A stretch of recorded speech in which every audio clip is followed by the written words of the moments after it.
Et aux États-Unis, c'était la 7e journée des audiences publiques aujourd'hui concernant l'assaut du Capitole.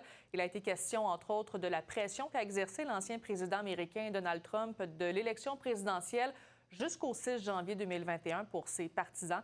Et pour en parler avec moi, l'expert en politique américaine, Raphaël Jacob. Salut! Salut, Sabrina.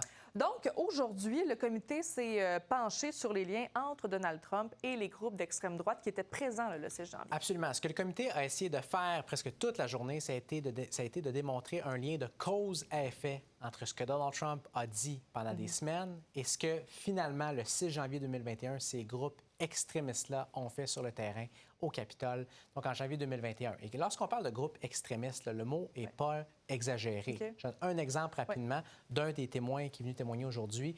Le groupe auquel lui était affilié niait carrément l'Holocauste. Oh! Ça donne quand même une petite idée du genre de personnages avec lesquels là, on composait.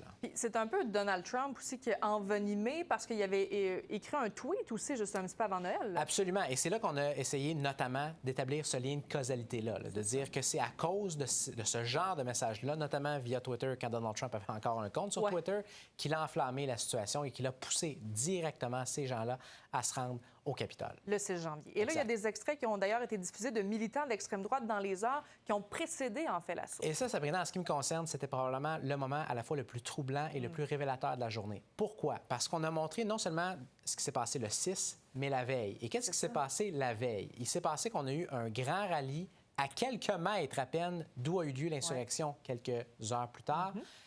Lors duquel étaient présents certaines personnes qui étaient dans l'entourage de Donald Trump, notamment Roger Stone, qui est un personnage politique très coloré, là, et des militants d'extrême droite. Et dans ce rallye-là, on avait des propos carrément révolutionnaire. Là. Et le mot, encore une fois, il est prudemment choisi. Oui. On invoquait notamment la guerre d'indépendance 1776, et ça, c'était dans les heures qui précédaient l'insurrection. Pourquoi est-ce que j'en parle comme ça?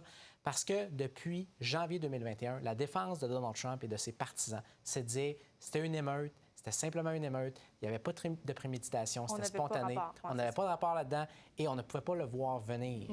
Là, ce qu'on a démontré clairement aujourd'hui, c'est que c'était une insurrection, c'était une tentative de coup d'État et surtout, c'était prémédité.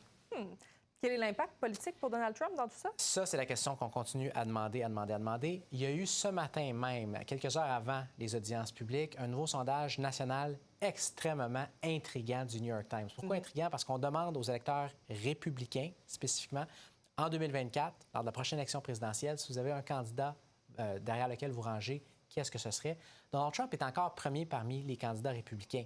Il y a seulement 25 à peu près d'écart qui le sépare du deuxième. Il est sous la barre des 50 Donc, d'un côté, il est encore populaire, encore dominant. En même temps, il semble y avoir peut-être une brèche, peut-être une ouverture pour à peu près la moitié des électeurs républicains qui semblent être ouverts à, potentiellement à ce stade-ci, appuyer quelqu'un d'autre. Ça reste à voir. En tout cas, tout ça, 7e journée bien mouvementée. Merci beaucoup, Raphaël Jacob. Merci, Sabrina.